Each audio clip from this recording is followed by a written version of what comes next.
มอยสุงค่ะเมื่อในเป็นวันที่1เหลือนธันวาคมที่8ปี2026ในตอนในข่าวใส่หมอฮ้อมมีข่าว2ตอนที่มาเปิ้นเผาค่ะออนด้านเปิ้นได้ได้ก็เฮามาถ่อมด้วยข่าวง่าโหเนี่ยค่ะสายงานเงาไล่อันเป็นว่าอยู่ดีป้อตะวันออกกลางในต่อถึงมื้อเหลียวเนี่ยมีเมืองหลายอันเข้ามาเกี่ยวข้องจ้อมพองและจังไหนย่อก็ฝ่ายแขกคาลูกซ้ำว่าจังหือพองเองเนอเฮิ้นตึกคอมมานีเขาถูกยาปึดตึกและจังไหนเฮามาถ่อมด้วยก่อนเป็นตอนเป็นตอนค่ะ ตอนที่1ค่ะมีเมืองไหลมาเกี่ยวย่อพองพองยามมื้อเหลียวในเนี่ยค่ะมันก็ได้มีเป็นฝ่ายเฮ็ดจังไดค่ะอันเป็นฝ่ายอเมริกันและตั้งอิสราเอลค่ะเนาะก็จังหนังที่ฮู้กันค่ะเนาะตั้งฝ่ายอเมริกันและตั้งอิสราเอลเนี่ยก็เลยมีรองต้งเหนืองฝ่ายตั้งกลางหาวเสมีรองปึดตึกใส่ฝ่ายตั้งการซึกเปิ้นตีการซึกว่าที่เป็นโครงสร้างเปิ้นฐานเปิ้นตีเก็บหมักมือจึงย่ำของอิหร่านและดัง จุ้มอันเป็นอ้อยดีของอิหร่านเฮ็ดจั่งแหนเนาะหลายๆเมืองในอาหรับไลยาจากมันค่ะเหมือนจังหนังซาอุดิอาระเบีย UAE คูเวตบาห์เรนจอร์แดนเนี่ยตกเป็นเป้าหมายลวงปึดตึกค่ะเนาะบ่ได้เป็นเครื่องกองลงโดรนว่าจังหวะจังไดอันลูกดีอิหร่านอิหร่านและดั้งเมืองโอ้อยหลีของอิหร่านอันเป็นจุ้มโอ้อยหลีเดี๋ยวเรียกว่าแนวเนาะจุ้มโอ้อยหลีของอิหร่านเฮ็ดจังได๋ถึงตีเฮ็ดให้เมืองจังได๋ค่ะนะก็ไลใจตื้อเปิงหับเหี่ยวก็อันกำเทียมปันเฮียงเปิดาแห่กลางเพทางกลางหาวและหมางเมืองเหมือนจังหนังซาอุดิอาระเบียและดัง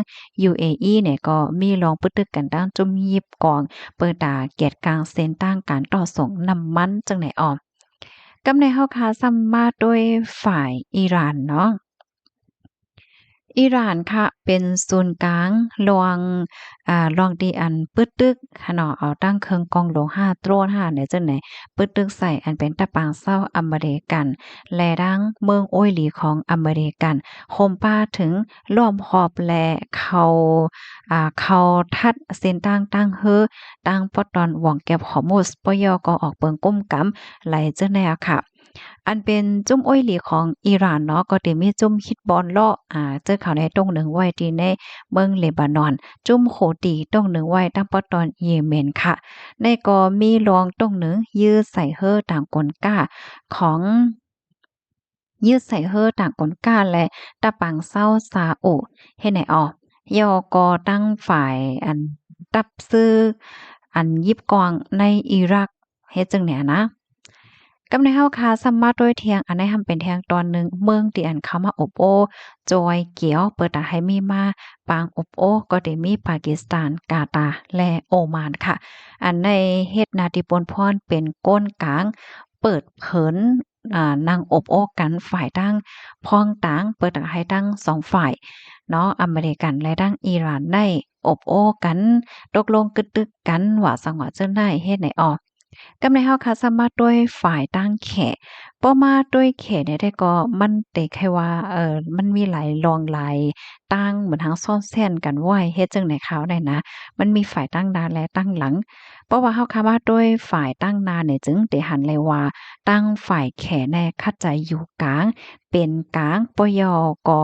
เหมือนจังว่าคัดใจมากเกี่ยวมาเข้าเกี่ยวจ้อมเปอตาให้มีมาผางอบโอ้ เอาตั้งฝ่ายพ้องต่างเหี่ยวก็เขาแก้วจ้อมให้แหน่เนาะตัวอย่างเปิงแต้งมันข้อที่1เนี่ยก็ตุกย้อนให้กึดตึกอยู่ดีพ่องหลงฝ่ายนอกเมืองแขเนี่ยก็ไล่ออกมาเปิ้นเผาแซ่ซ้อมลองใจเอ็นเฮียงลองใจลองหาวแฮงปยกตุกย้อนให้อเมริกันและตั้งอิหร่านได้กึดลองปึดตึกกันเหี่ยวก็ได้ให้อบโอ้กันนั่นน่ะเนาะ กำในมาแทงข้อที่2เนี่ยค่ะตั้งฝ่ายแขได้ให้นับย้ำปักเปิงลมฟ้าเฮ็ดจั่งใดคะอ้อตั้งฝ่ายแขลาดว่ากึ่งลีไลมีรองเป็นปลายนับย้ำวานเมืองกันปยก็ลาดว่าลองปึดตึกกันอันว่าได้มันใจเลยว่าจอยเกลิดปัญหาลองข้องขำเสียวก็ไว้นักปักใจไว้ลำลองเกี่ยวเลยลองการเปิดเส้นตั้ง ต่อส่งน้ำมันแลกลกาตั้งขายอันลัดผ่านตั้งห่วงแก็บฮอร์โมสอันเป็นเส้นตั้งลำลองอันต่อเอาน้ำมันลิบเหี่ยวก็ส่งกว่าดีเมืองแขในออมกำในมาแทงตอนที่3ค่ะแขเข้าใจอยู่เป็นกลาง ตั้งฝ่ายแขค่ะก็เหตุการณ์โคมตั้งปากีสถานและตั้งกาตาร์เปิดตากำเทียมปันแห้งให้มีระอบโอ้เหี่ยวก็ให้มีข้อตกลงกึดตึก MOU วงกลางตั้ง2ฝ่ายเฮ็ดจังไหนอ้ออันใดได้ก็เป็นฝ่ายตั้งนาอันแขตรงหนึ่งเขาเกี่ยวว่าอยู่เฮ็ดจังไหนนะมีตั้งนาแกว่มกามีป้าตั้งหลังไหนอ้อฝ่ายตั้งหลังได้ซ้ำเป็นจังหือนั่น ได้หันไล่ว่าลวงจำใจวงกลางแขและดั้งอิหร่านแน่มันลึกนั่นน่ะเนาะเปซำว่าแขเข้าใจเปิ้นภาว่าเป็นก้นกลางอยู่กลางนะวาในเซตาก้วยกะว่าแขในยังตึกเป็นโอ้ยหลีอันจำใจกันตั้งอิหร่านฝ่ายป้ายมักมีเนาะเหมือนจังว่าซื้อน้ำมันลิบตีอิหร่านว่าสังว่าเจ้านายเฮ็ดไหนออก กำในเฮาคาซัมมาด้วยค่ะเปิงเป็นอันเฮิรนตึกคอมบานีเขย่าปึดตึกที่ในคูเวตนั่นแขว่าหือพองแหนเป็ดซ้ำว่าเฮิรนตึกของคอมบานีแขในคูเวตย่าปึดตึกใส่เหี่ยวก็เลยรับพรตุ่มยอนถึงดีมีก้นเหตุการณ์รู้เซ็งสายใจว่าในเซตาอันได้ก็จังหนังที่โฮกันคานาว่าเป็น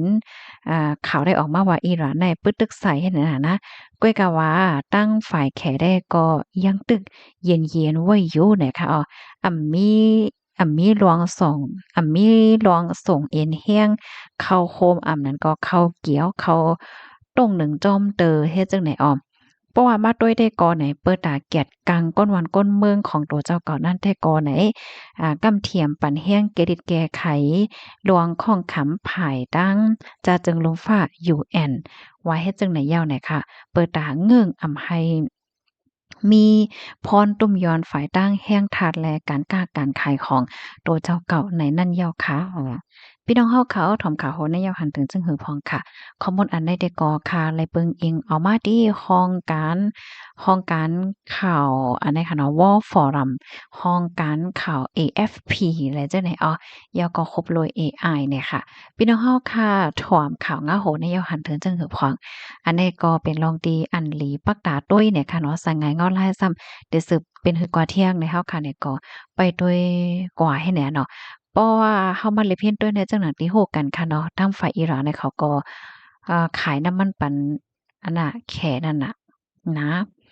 ลูกดีข่าวง่าโหนในเหตุจอมหนังตีอันรัดไว้เมื่อไกลค่ะเนาะมีข่าว2ตอนนั่นแหละเฮามาถ่อมด้วยข่าวง่าแทงตอนหนึ่งค่ะนั่นก็เป็นลวงตรงหนึ่ง SPP SSA ออนโฮบ่แม่นพี่น้องก้นเมืองเหี่ยวก็แม่เซ็นตาสายตั้งในจือเวียงหมาย6เมืองใหญ่เนี่ยอ้อผู้มีปนพรมื้อวันที่25เนาะเดือนธันที่7ปี2026ต่อถึงวันที่26ค่ะเข้าตั้งหึง2วันนั้นไดผู้มีปนพรฝ่ายตับฝ่ายอุเปิงในจือเวียงหมาย6เมืองใหญ่ออนโฮก็ซึกก็หันแลพ่อแม่พี่น้องก้นเมืองในกุ้งแวดเสแม่เสือตั้ง ใส่หลอดน้ำอดตีเนอเส้นตั้งวานผายกว่าจู้วัดยองวานผาย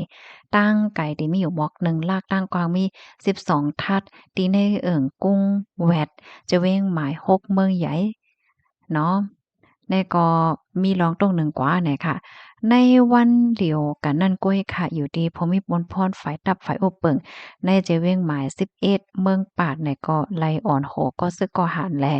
พ่อแม่พี่น้องกนเมืองในเปิ้นตีเหี่ยวก็ต่อต่างซ้ายสืบปันเส้นตาสายตั้งลูกเอาตีวาน100กว่าจู้วานปอกอันมีตั้งไก่2ลักตั้งกวาง12ทัดตีในเมืองปาดเจเวียงหมาย11เมืองปาดตั้งย่านเจดอนหมาย6นั่นอยู่ยาวในออข้อมูลตอนนี้ก็คาลิปึงอิงออกมาดีเพก SPP Info